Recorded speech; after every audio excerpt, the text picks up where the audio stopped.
Hello. Today I'm going to tell something about Adobe Experience Design, and first off I'll show you a video from Lyndacom, which is a short presentation of what the app really is about. And I'm teaching in front of third semester in digital publishing. Hello and welcome to Design a Mobile App with Adobe Experience Design Preview, otherwise known as Adobe XD. My name is Paul Tranny, and I'm excited to show you how to design a mobile app by creating directly in Adobe XD, importing assets, laying out screens, using the built-in UI kits, which are really helpful in building out a mobile app for iOS, could be for Android, really any mobile device, and even tablets. You'll learn how to do all of that. I'll also show you how to link together the different screens, complete with interactions, transitions to give an idea of how the app will work. And then I'll show you how you can share it either as a video or more than likely as an easily shareable link. And finally, you can even export out that content, either the entire artboards or screens or the individual assets for use elsewhere. I'm excited, I hope you are too, so let's get started. And of course, I would always recommend that people invest in getting a membership on Lynda.com, because that's really where you find the greatest videos when it comes to graphic design related material. So just go buy a membership. Quit the fitness center, join Lynda.com instead.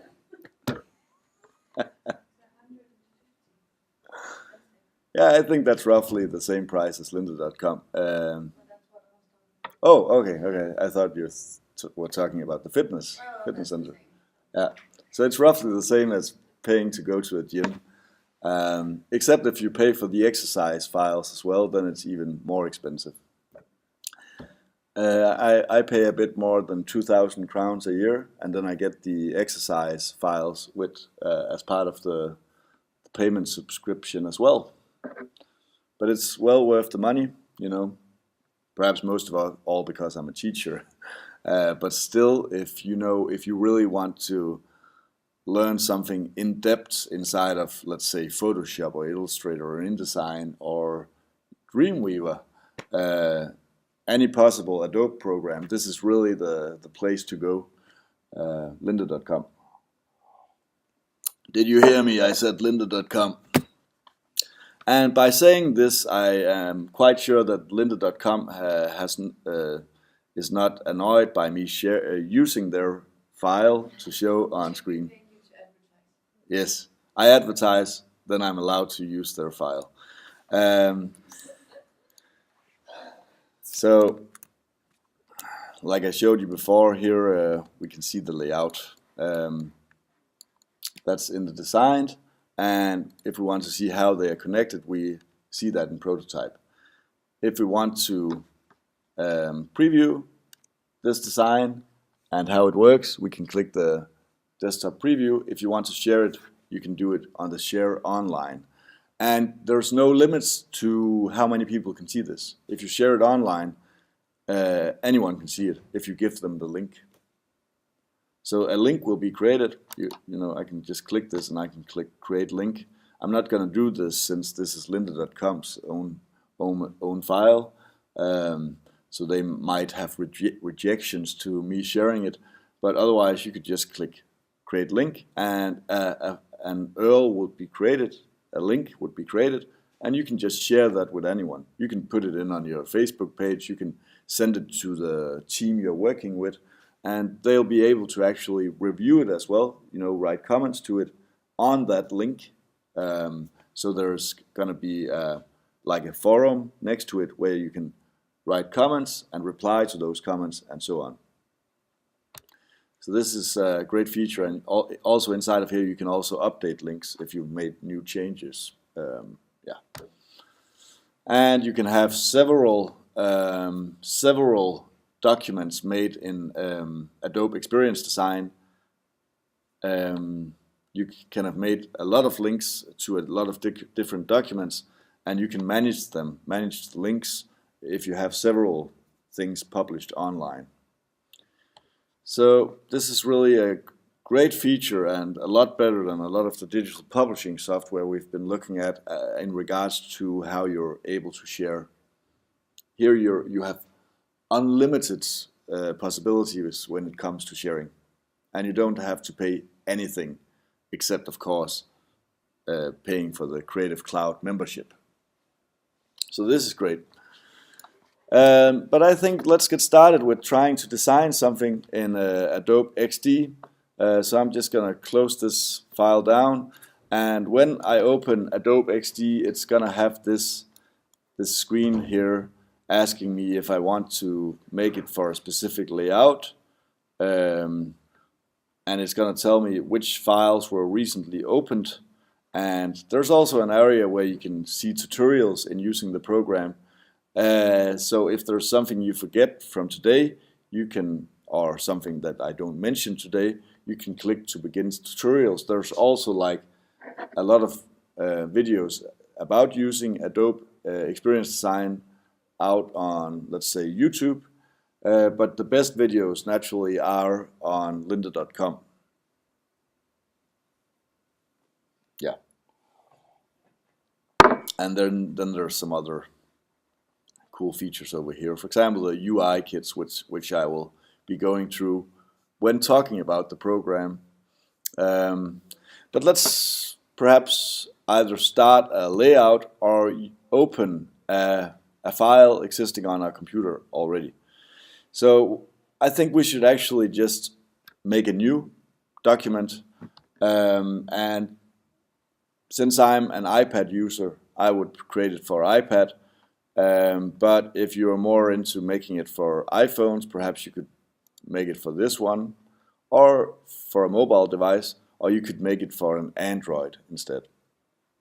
So you actually have possibilities to choose something else. Also the Surface Pro computers, Windows computers, Windows tablets, yeah. And you could also make it for web. I'm just gonna click to make it for iPad, and yeah, you might as well do that if you wanna do what I'm doing. XD is so incredibly easy to use. You know, you can copy paste from one program to this program. You can drag from your desktop into this program. You can make a box and simply put a picture in it. And you can make a trillion boxes and just select a trillion pictures from your desktop and then, you know, put it in one by one in these boxes. So it's just very intuitive and very easy to use. And you also have the pen tool in here, so you could actually draw like inside of an Illustrator. And you can import graphics from any graphics design program, at least any graphic design program that Adobe has published. So let's say I want a picture for my iPad. Well, then I could just say File Open, or I could just even make it easier for myself actually to just pull my program down a bit and find this folder with the pictures in it. So I'm just gonna go inside to find these pictures. Inside of the folder called Image Resources, there is an area called a folder called Background. So we can just pull this eye back inside of our document, and you'll notice that this picture is actually extremely big.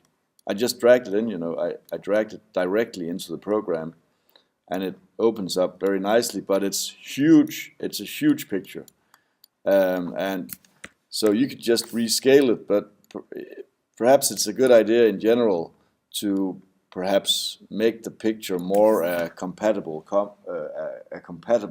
format from the start.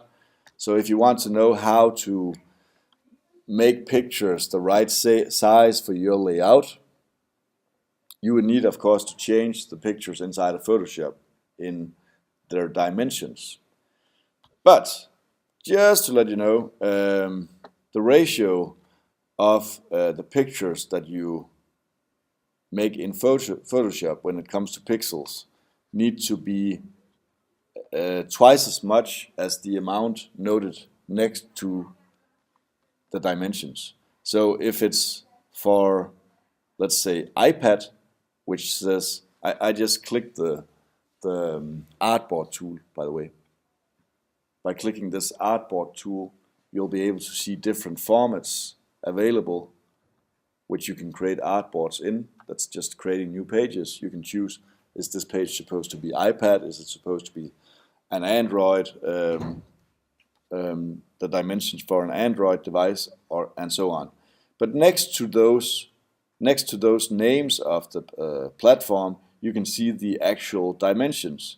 So let's say the platform will be viewing this, making this for is an iPad. Well, then it says the dimensions is 768 times 1024. It needs to, then the picture that you are going to put in is going to be double the amount of this. And that's because it's to a ratio of 1 to 2.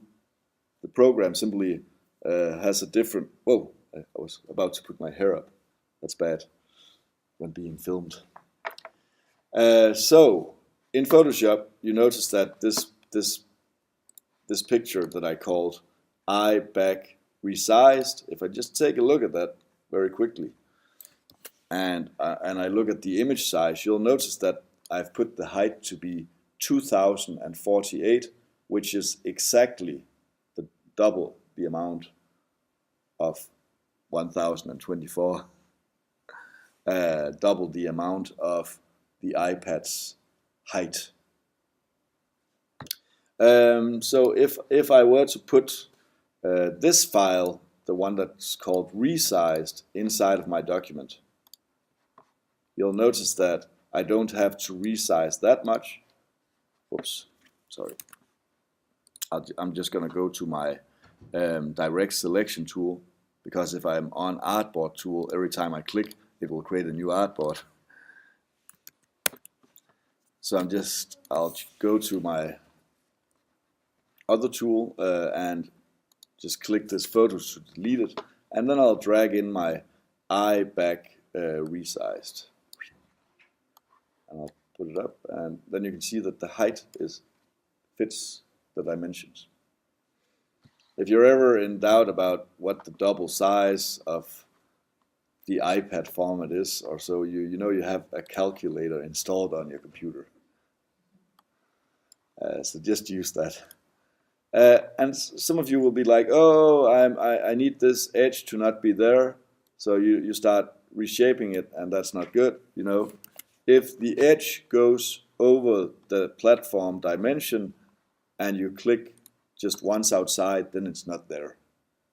So you don't need to, you know, try to make this left edge smaller. You just simply click once outside, and then you notice, okay, if it's not inside the edge, then it will never show. So it's just when you click it that it's actually visible. Okay, so this is the background for my new layout. And if I wanted to duplicate this background for several instances of pages that would be flippable in my layout, I could just simply duplicate my iPad layout by just clicking on the name. God bless you. Yes.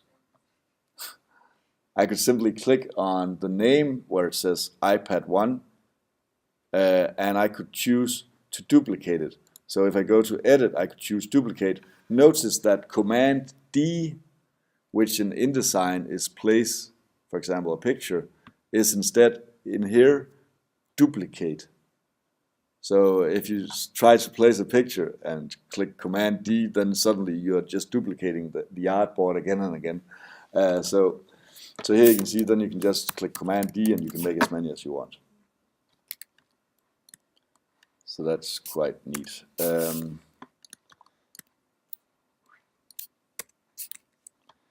If you want to delete content on a page, then you can select what's on the page. If you want to select actual artboards, you need to select the name of the artboard and then click delete. I'm not going to make a duplicate of this yet, because there is some parts more that I need included. For example, I want there to always be a logo of the company. So I'm gonna include a logo for the company, and even though this program is easy to include, just drag and drop with different files, there are some file types that are not accepted. Yes? That's because you probably didn't click the name. You need to click the name, not so. And then when the name is active, it knows that it's the artboard that you want to duplicate. Yes. Okay, so inside of this image resources folder, I have a folder called logo, and inside of here there's one called logo.ai, and if I try to move that into my file, it will not accept it. You see, my logo in Illustrator format will not be accepted. So what I did inside of Illustrator was that I saved my logo, save as an SVG file. It needs to be saved as SVG. So for AI files, they need to be saved in a new format. When it is SVG, then it can be easily understood by Adobe Experience Design, so you can just drag that in, and you will get your logo in there.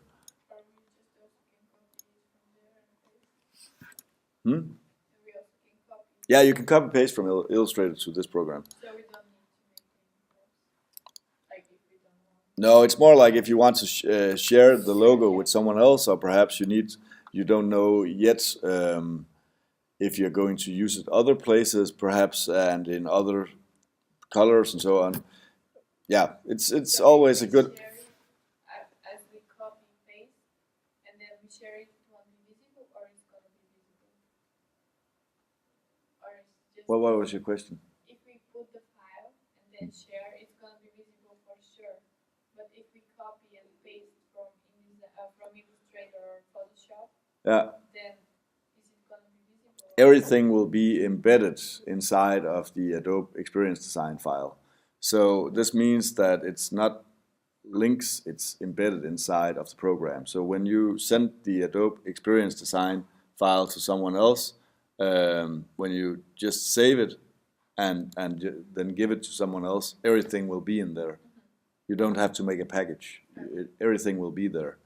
But it's not going to be anything that's intended for print. It's it's low resolution, but it's still web resolution at least.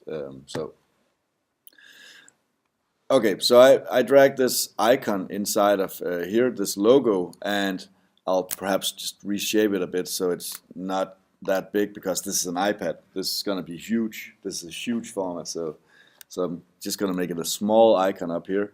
And if you're looking at an iPad, you will notice that it will have these features either at the top or the bottom, displaying how much battery is left and so on.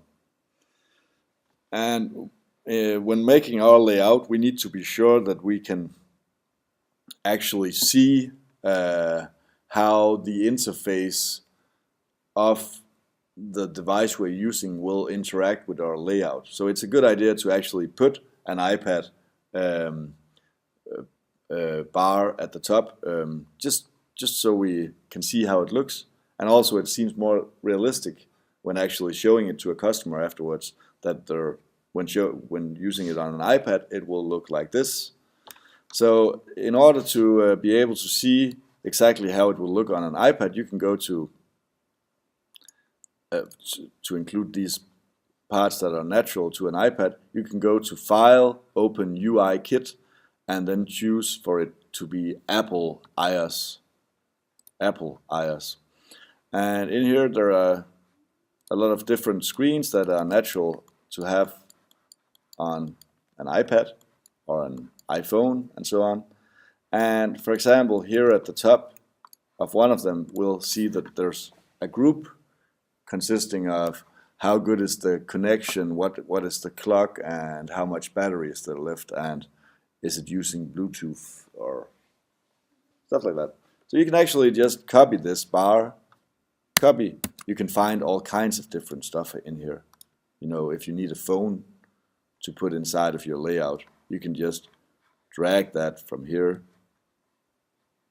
and over into the document. Whoops, just copy it and go to the document, and then suddenly we have a phone inside of our document. To switch quickly between these, this iOS and this document, you can just up in Window choose between the two different windows. Every time you open a new document, it will open in a separate window. So they are open at once, they are just in each their own window. And I'll take this upper part, copy, and go to the other document to paste it. And naturally, this is for a mobile device, so the bar is not long enough. A lot of you will think, okay, let's just drag it longer. Well, then you're stretching stuff. So what you'll do instead, have you figured out how to put this in? Yeah. Or you can just take them separately. Yeah, you could take them in separately as well, but you could also just say Object Ungroup, and then afterwards move them separately. And I'll hold down Shift so it moves in a direct line. Perhaps put it over here approximately. And this one at the center, I'm going to move that to the middle. And there will be guidelines showing you where the middle is. And that way we have something that looks like the top of an iPad. Yes. I would also perhaps... I think this perhaps will, for now, this will serve as my general layout. So I'm going to take a duplicate of this. I'm going to click iPad 1, the name up here, and I'll just choose for it to make it duplicate. And that is done by, again, clicking Edit Duplicate, and then we have another one. Yes. And I can do it several times, but there's no point in doing it a lot of times, because you know, suddenly you find out that there's something missing on the layout. So I'll just take one copy of it, just in case that it shows out that I need the original because I mess up the other one, perhaps. I don't know. So I've taken one copy of the original. It's going to be very easy to change it if you mess up. So next thing, I'll want there to be perhaps like a column where there's some clickable items. Let's say that this is a home page that deals with showing you how to do eye surgery. So we'll want a lot of pictures of eyes, a gallery kind of like of eyes. So what I'm going to do is I'm just going to take my rectangle tool, the rectangle, and I'm just going to click and drag an area. This is where I want there to be an eye. Perhaps here. Okay, so if in my Finder I already had this open, instead of always having to do like this, perhaps I'll just click my Finder icon, and that way that folder will show up, and I'll just find my Repeat Grid. I'll go into my folder called Repeat Grid, and here I'll find one of these pictures, either 01, 02, 03. Ces means Cecilia. That's one of my friends who I took pictures of her eyes, so I'm just using them for this file. I use my macro lens, Canon macro lens, which costs more than the actual camera. So here we have this picture that we'll use as 1 out of 3. I'm just going to design how this one part of the bar will look, the column will look. There'll be 3 more. So let's put some text. Did you manage to put a picture inside of the box? Okay, so next off I'll use my type tool to put text inside of it. So I'll just click anywhere on top of the picture and I'll start writing something. Perhaps I'll call it sequence 1, or surgery 1, or random 1, and I'll just select the text because it can be very hard to see, make it bigger,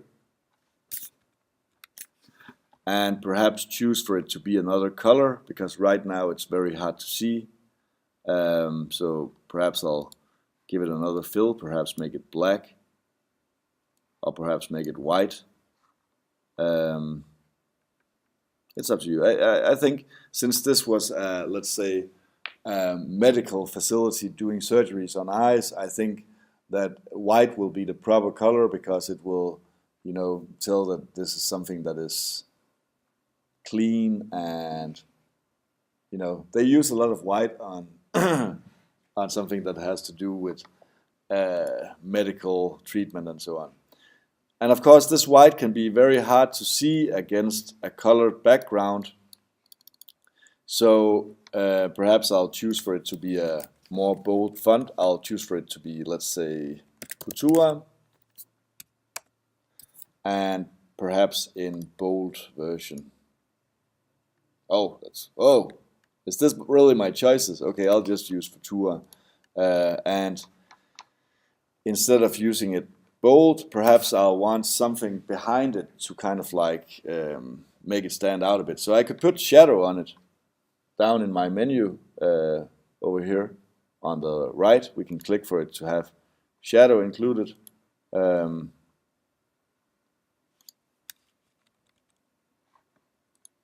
I located on it?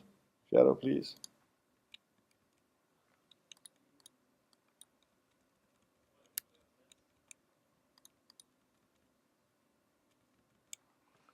Is it just me, or is it I don't see much happening.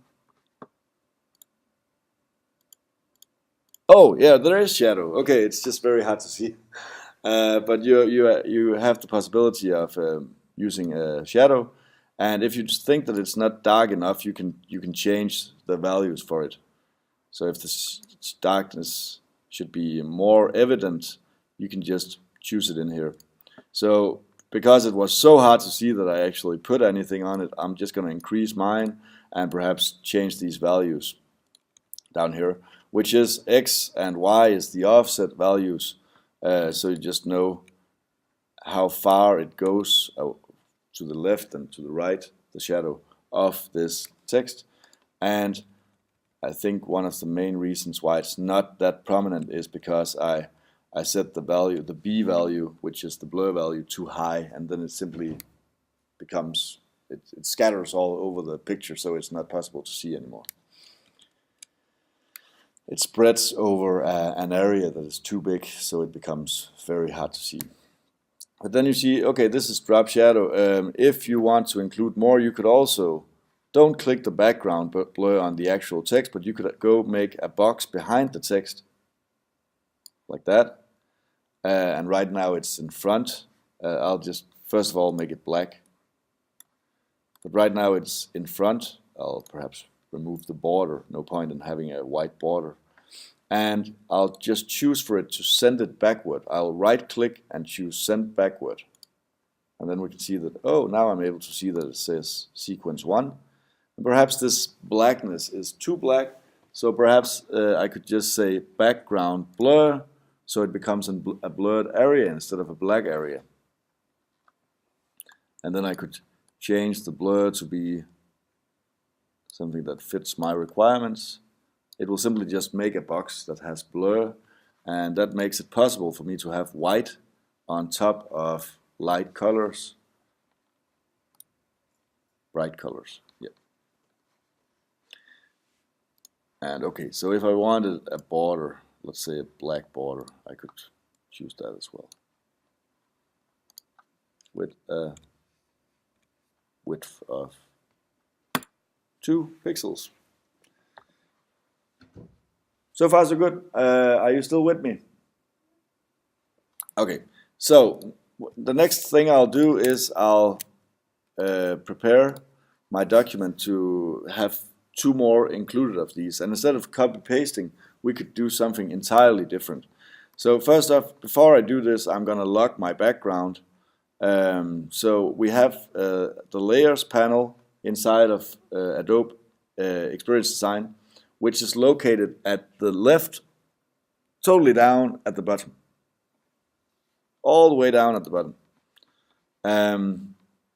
So here it says I back resized, and I'm gonna lock that. There's gonna be a lock icon we can click on, and that way when I try selecting something on the page, it's not gonna try selecting the background. And you'll be confused because you can actually click the background so it's selected, but when you try to select more items, it's not gonna select the background. Okay, and I see I have some weird stuff hiding in the background. I'm gonna delete that. There we go. Okay, so now I can select these parts, and it will not select the actual background. You see it says the background is locked. So when I group these, you see it's not gonna group the background as well. It's still a separate thing. So don't get intimidated by it being seeming like it's selected. As long as the lock icon is showing, it will not be selected. Okay, so when this is a group, I can just click repeat grid, repeat grid, which is over on your right. Click the repeat grid and then simply just drag it. Which is quite fascinating. You don't have to click copy paste, copy paste, copy paste, or you don't have to click for it to repeat a grid like you do in InDesign with the step and repeat. So I'll just drag mine up, and if you're happy with this look, you can just keep it like this. Otherwise, you can go in between the different pictures, and you can actually see that it highlights, so meaning that you can click and drag the spaces bigger or smaller. And perhaps I just want the spacing to be less. Also, if I go into, if I double click on one picture and make it bigger, notice that it resizes all the other pictures.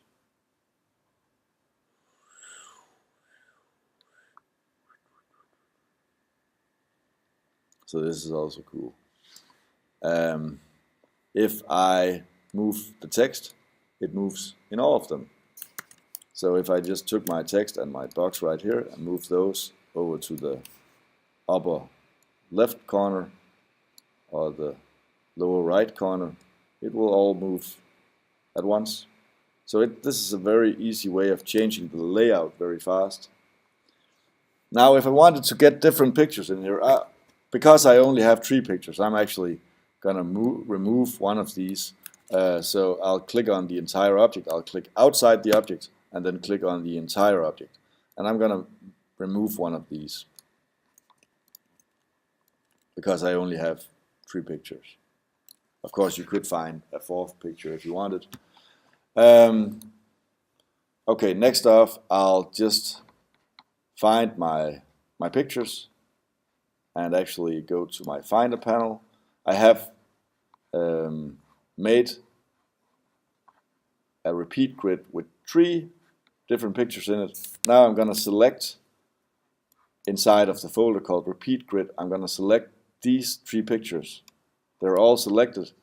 I'll click and drag, and notice I'll have it highlight one of these eyes, and when I release, it's going to release all 3 pictures in separate parts of the grid. And you could do this with 100 pictures, which is a super nice feature. And you can actually do exactly the same with text. If you had written inside of one text file with paragraphs dividing, you could also have it update the text boxes by just dropping the text file on one of these text boxes. Then it will know to update the other text boxes as well with what is on the next line of text inside of the text document. This text has to be a TXT document. TXT. That's a file type. Perhaps there is also other text document types that can be used for it, but at least TXT files will always work.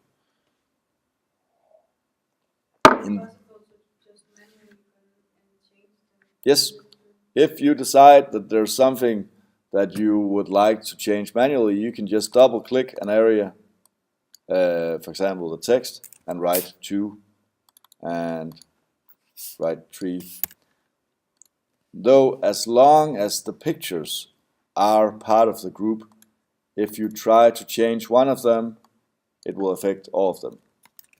But if you decide that you want to make some special feature for one of them, let's say you wanted to take out less space on the left, then you could always go in and break their that they're in the same grid by clicking Ungroup Grid. That breaks up the grid, and then they become separate objects that you can just move and do whatever you want with. So if I click Ungroup Grid, then suddenly you can do whatever you want to one of the pictures.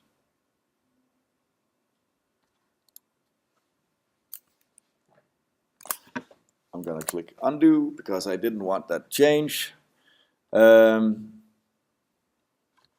So perhaps I also want on this first page a navigation tab. So I'm just gonna find that inside of my folder. By the way, you notice I talked about resizing in Photoshop so they fit the actual proportions of your layout. So just to practice what I preach, I made scaled down versions that fit the iPad layout better inside of this scaled down. But you know, you can just scale them down inside of the program, but of course it's often better to have them in the correct dimensions from the start. And the cool thing about having them in the right dimension from the start is that if it's for an iPad format and then you use it then on afterwards iPhone format, that these formats are in a ratio that is equal to each other, just in a smaller dimension. So the ratio is the same, you know, like I don't remember if it's 4:5 with iPads and iPhones, but they have the same ratio. So that means you can just scale down your iPad photo, scale it down, and then it will immediately fit correctly to an iPhone. Whereas if you're scaling it down to a Samsung device, then you have to kind of like stretch it out of proportions or put it some different way inside of the layout. Does that make sense? Simi? Otherwise, we can talk about that in the break. Okay, so I wanted to put an icon for. Actually, I want to put a. Let's do it a different way. Instead of using one of my files, we can just again open up my UI kit, and so I'll want there to be like some navigation elements inside of my document. So I'll open perhaps what should we use? Google Material. Let's try that one. And there's some navigation elements in here. Whoops, that was for text formatting. Here we have the system icons for navigation. So perhaps some of these could be helpful for me. I'll want one for going back. I'll want one for opening my navigation menu, and perhaps I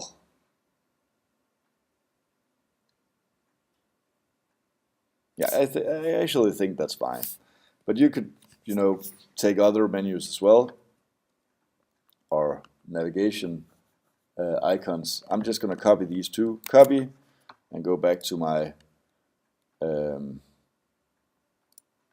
my document and just say paste. Now before my document crashes, it's a good idea just to save your document, So file, save as, and let's call this iPad sample. Yeah. Actually, perhaps not call it iPad, because you can have multiple platforms in here. So perhaps just icon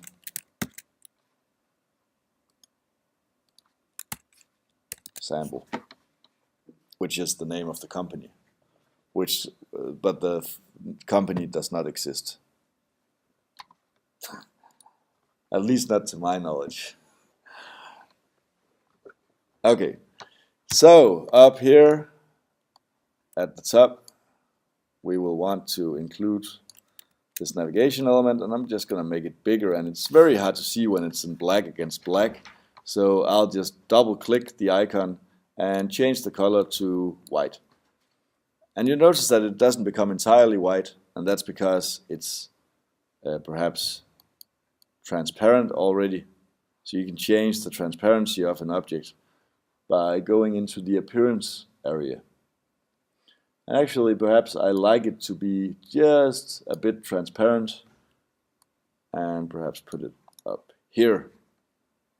And suddenly this means that it would be nice if my icon goes up a bit further so it matches the alignment of this top object.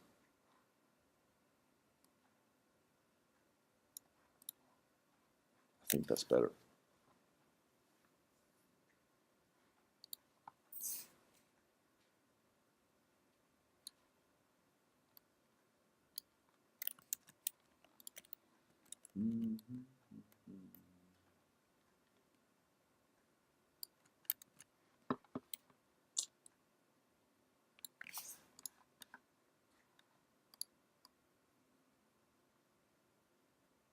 So if I have trouble getting them to fit on some kind of grid, I could also click once on my iPad name and then choose for it to show the grid.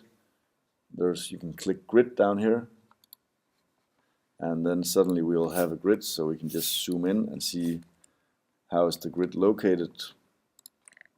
And I could choose to use this grid to move my content.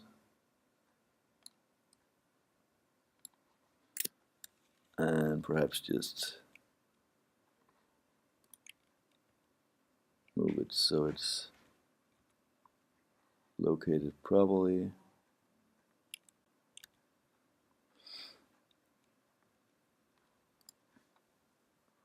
I think that's fine. And I'll switch off my grid again. Begone, foul grid.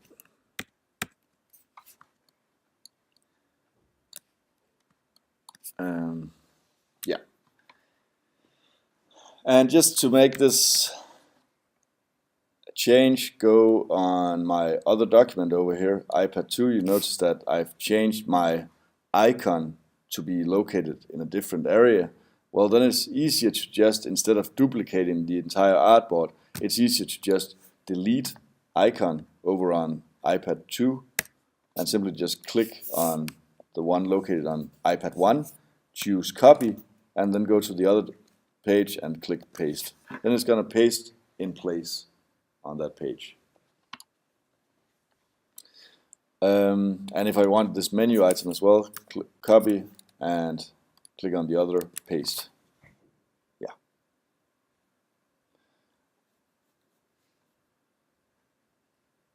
I think before we go on, we'll just have a short break. So this will be the end of the video, part 1. So let's just